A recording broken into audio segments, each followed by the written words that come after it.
Happy Monday morning, everybody. Welcome to Stream On. I'm Jim Williams. Here we go. We had one weekend that was, interesting and in some cases not so much. Which means, as you all know, we look at our winners and losers from the weekend. Let's start with the winners. That would first be game day on ESPN. Now, there was two game days. There was the Fox game day, which is big noon, and they were in Boulder. They didn't have a game there, but we'll get to that later. ESPN did have a game. Didn't start till 10 o'clock, but with The Rock and all the other cool things going on, they handled it well. Fox, not so much. Wasn't a good day for them. Fox is, in all honesty, and we'll get to that later from the standpoint of who lost in that regard. But the winner was game day. They were in Boulder. They handled the Coach Prime situation very well, and it was a fun show. So from that standpoint, kudos to ESPN, kudos to Game Day. Well done, you. All right, so who's our broadcasters of the week? Well, the best broadcaster of the weekend was Bob Wischusen and Robert Griffin III. Now, RG3 and Bob Wischusen had the Alabama-USF game. Now, it's not an easy game to do. And it turned out to be a 17-3, kind of a bit of a snooze fest. But Wischusen and RG3 did an outstanding job. They should actually be the number two broadcast group behind, Chris Fowler and Kurt Herbstreit. And those guys were in the swamp, calling the Florida-Tennessee game. So, I don't know what's going on with ESPN, but Bert, Magus, if you're listening, buddy, Bob and Robert, bring energy and they really do an outstanding job. So let's, our winner number two would be ESPN's coverage of a game between Alabama and USF with Wischusen and RG3. They did an outstanding job. Another winner, 100%, that was Peacock. Washington and Michigan State. Now, Washington looked fantastic in this game. Michigan State, not so much. This is where I'm going to break for a moment. This is where Fox should have done their pregame show. Okay, this game was on Peacock exclusively at 5 o'clock, realizing, of course, that the Big didn't have that game, which, by the way, should have been in prime time, wasn't.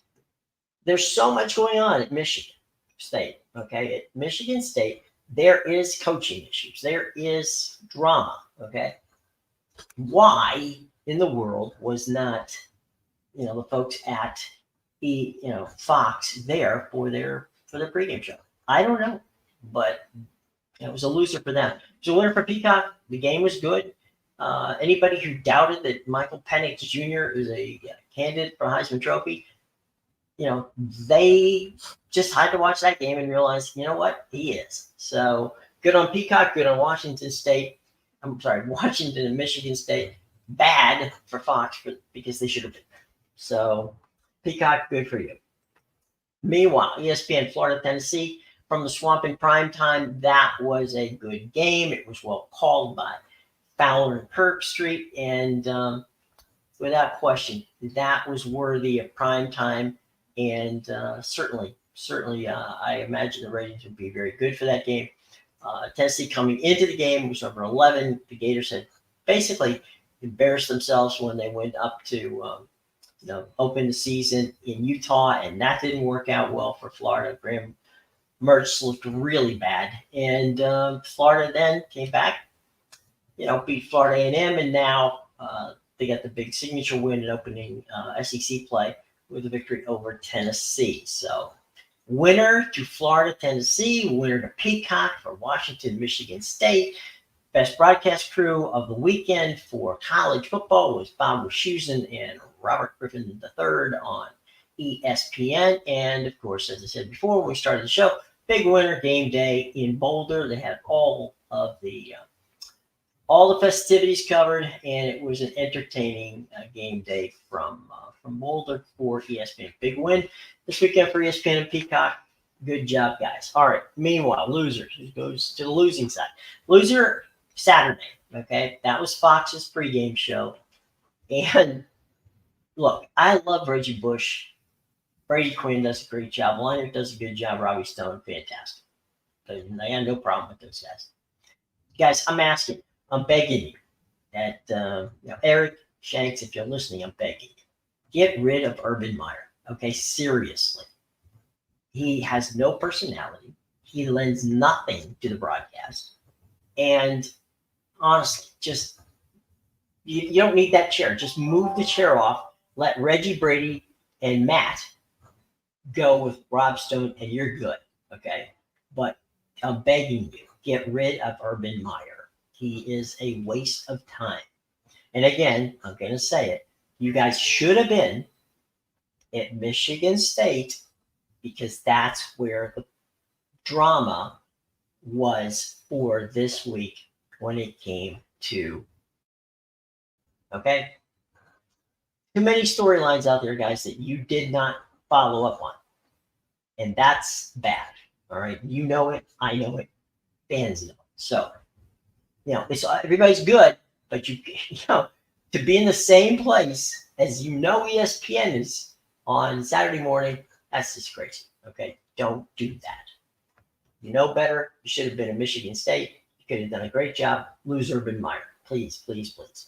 All right. Another loser. NBC primetime. What the heck were you thinking? Syracuse at Purdue is a primetime football game. Seriously. I mean, that's a noon game if you're lucky. Okay, and it's not that's a Big Ten network game, not Syracuse and Purdue. I mean, seriously, guys, you could have done better. You could have moved the Peacock game. Give them Syracuse and Purdue. You could have taken one of the, as I said before, Michael Penix is a legit Heisman Trophy winner. You put him on Peacock at 5:00. Okay. That Washington Michigan State game should have been in prime time. I haven't seen the numbers yet; they're not out. But I guarantee you that Syracuse Purdue did not beat Florida and Tennessee, and it was. I mean, seriously, Syracuse and Purdue. That's your NBC prime time. You guys know better than that. You did better than that. You're the network that had Washington and Michigan State in the Peacock game. You could have flipped those games. You had a legit ability to do it. It's not like you had to hide. But okay, fine. There you go. Loser NBC prime time. Let's go move. Enough of the losers from that standpoint. Winners. Let's go Sunday. Whoops, wrong graphic. There we go.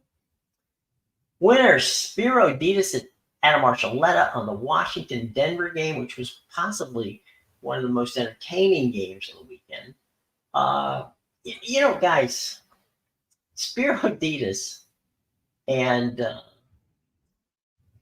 Adam Archuleta, they should be the number 2 Fox team. Spiro brings a lot of enthusiasm to the game. Archuleta, just a very solid analyst.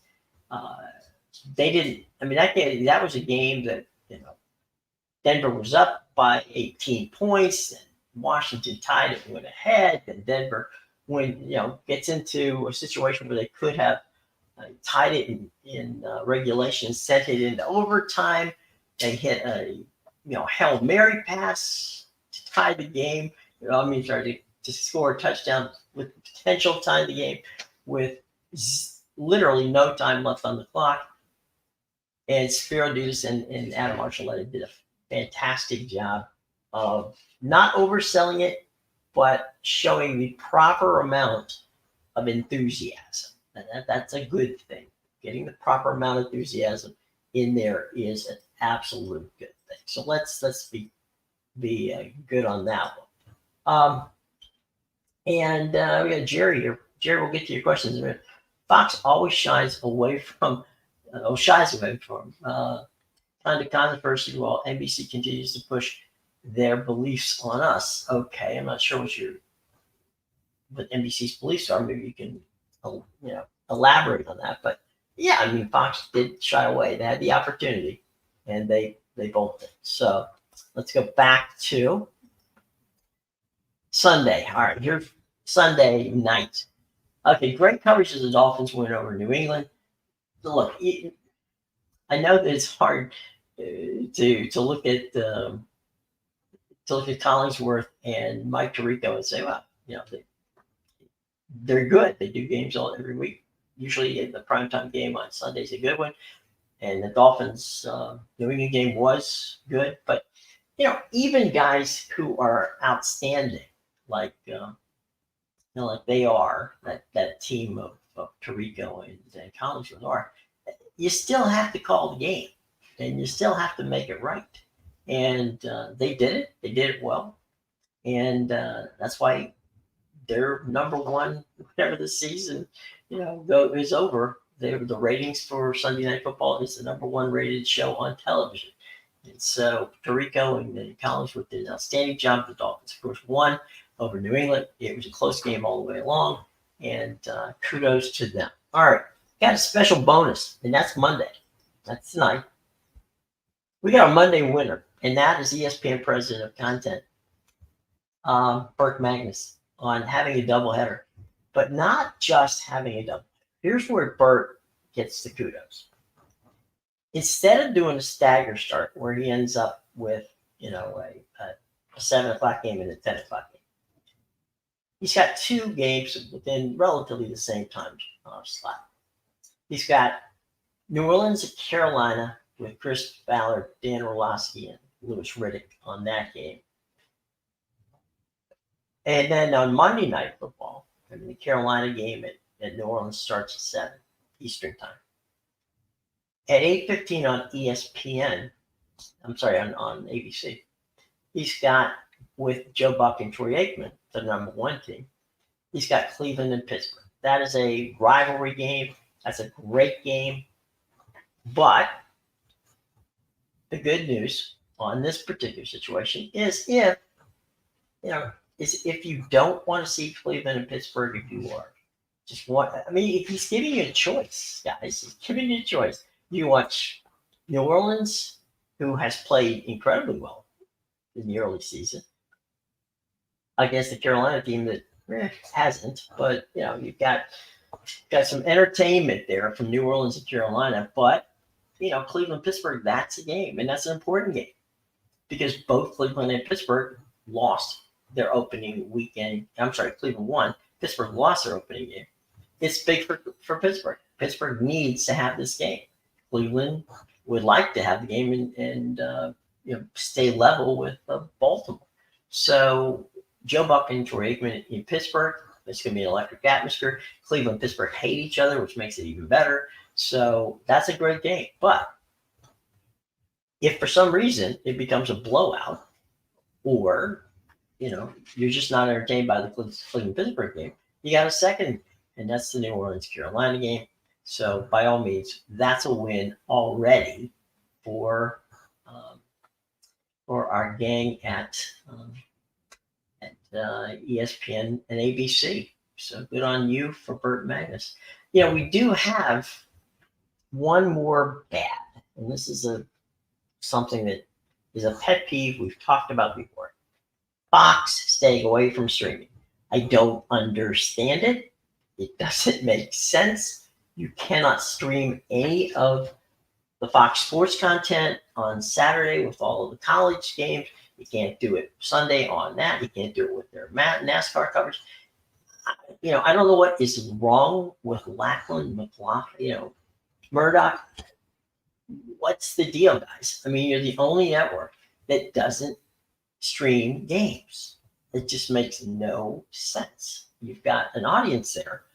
Let's try to help the audience enjoy the games. All right. Let's see what Jerry's got for us here. There's Jerry. You have any idea what teams are going to be on College Game Day this weekend at Fox? I do know the Fox pregame show is going to be at Notre Dame, which makes sense. It does, because the primetime game this week, thank goodness, on NBC is a meaningful one. it's Notre Dame hosting Ohio State. That's a game, boys. And so Fox's pregame show will be there. Game day will announce later today. So tomorrow I'll let you know what game day is going to be. But the Fox pregame show, 100% they picked the right thing.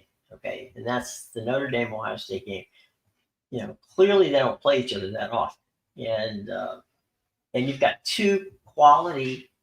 You've got two top 10 teams, so 100% they should be there, and they're going to be there, and I think it'll be a fantastic situation.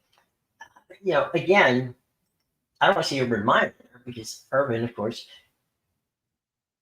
despite the lack of personalities, also used to be a coach at Ohio State. So, I mean, come on, guys. Seriously, let's just stop this. So, yeah, Ohio State, Notre Dame, that's a killer game. That's a primetime game. That deserves, all the attention. And Fox, 100% should be there. Okay, absolutely. And I'll tell you what, we'll get into this later. We're going to have some guys on this week. Some of the broadcasters who will be handling those games. I gotta say that I think this could be Notre Dame's signature win. Ohio State has looked terrible. They've not had quarterback. They're having problems, and Notre Dame getting an opportunity to play there. Notre Dame's been fantastic at that. So let's see how that works out. But I got to say that Notre Dame, Ohio State, that game is a primetime game. Kudos to NBC for finally picking. Finally, guys, you got it. Okay, I'll give you the West Virginia game against Penn State because they hadn't played each other in a while. So, okay, fine. I'll give you that one.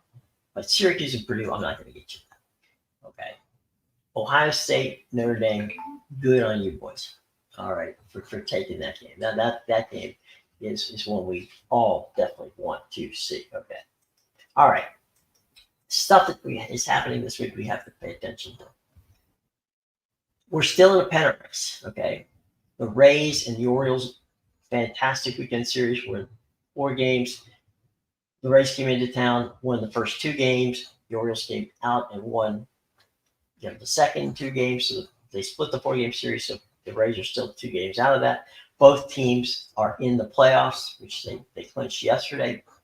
The Orioles and the Rays played a phenomenal game that went 11 innings, and the Orioles walked away with a big 5-4 win. So they keep that 2-game lead. Texas and Houston, they're still in the battle.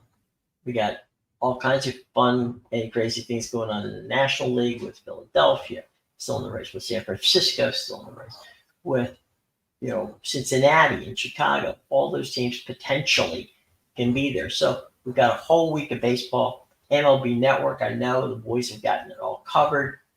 Been in touch with them. They're going to show whatever games are meaningful. They have not put their schedule on yet, which is smart on their part. So they're going to be following everything, both in National and American League, as we go down the playoff drive. Okay, it's going to be fun and it's going to be exciting. And we got games that start tonight and go all the way through the weekend. So that's going to be some good stuff. Look forward to that. We also look forward to another week of MLS soccer where we're back in action. Good weekend. I didn't have a chance to talk much about Apple's and MLS's coverage of the weekend games. I didn't get to see them much. So we'll focus on Wednesday night's games. And there'll be some good games in the Premier League, which will be on, of course, NBC. And we'll get to see them on Wednesday as well. So keep a lookout. We'll let you know who's playing who. And on both Fox, I'm sorry, on Apple as well as on CBS and on Peacock and NBC. So that's coming up on Wednesday. So pay attention. We'll bring it to you. We'll let you know what's going on. So this week, there'll be some key games on, and we haven't got the announcements yet on who's playing college football. there's the scheduling's there, but the times and start times will be coming out this afternoon. So tune in tomorrow because we'll have all that information for you. So look, guys, it's been a fun weekend, but now we get back to the week, and we're running out of time. As Yogi Berra used to say, if you're a baseball fan, it's getting late early. There's only a couple of weeks left in the season. There's only about 14 games left for each team. Some teams have one or two games in hand because of rainouts, and that could factor into it. And remember two things now. We have been waiting and watching for the Turner move, which is now Turner's now, of course, Warner Brothers, and they're also Discovery Channel. So if you have got Max, which is the old HBO Max, it's now just Max, the playoffs will be streamed on Max, and that will be the lead into the NHL and the NBA being on Max from streaming. So despite the fact that Fox will not have streaming for the playoffs and the World Series, at least we'll get to see. And again, as you probably know, they flipped this, right? So this year, instead of the National League being on the Warner Discovery Group, they will be on, they'll have the American League. So there should be some entertaining stuff there, and we look forward to it. Fox with the National League, it'll be on linear, which is cool. There's nothing wrong with that, but it won't be streamed. So if you're hoping and praying that it's going to be streamed, it's not. So there you go. You kind of lose out on that one too. But anyway, all right. So let's see. Let's go to the questions. We got some questions. All right, what do we got? All right. A-State laid an egg on national television with Missouri. They did, 100%. You're right. And one of the things that Big 12 is going to have to worry about is right now they only got two teams in the top 25, and they're both leaving. It's Texas and Oklahoma. So if you were excited about about that, sorry guys, no need to be excited. It's because you're kind of messed up there. Big win for Prime Video, right? NFL on Prime had 16.6 million fans streamed the Eagles and the Vikings, making it the most streamed regular season game in history. And again, Chuck, thank you very much for pointing that out. You're right. Prime Video enjoyed a really massive. By the way, that would have been by far the most watched television show on Thursday night in regular, across all platforms, whether it's linear, whether it's cable, or whether it's streaming. So good news for Prime, good news for the NFL that 16 million people streamed the game, the Eagles and the Vikings. So there you go. What do you got for me, Billy? Doesn't matter to look at recruits. You brought in, he's talking about Colorado. This is something we talked about last week. It was Paul Feinbaum, and had actually Paul Feinbaum had said that Coach Prime would be perfect for Florida. So I guess Billy's following up on that, saying that he's done very well in Colorado, which is true. But they're getting into Pac-12 conference games, so he's gonna go to Los Angeles to play UCLA this his next game. That's not going to be easy. So we'll see. Imagine what you could do in Florida. We don't know what you could do for Florida. Right now, Coach Prime's hot, and Colorado's playing well, and that's good. It's good for college football. It's good for Dion. It's good for the brand. It's good for the entire. If you're a fan of college football, it's good to have Prime there. He's going to go to UCLA and see how that works out. So he's going to try the act in Los Angeles.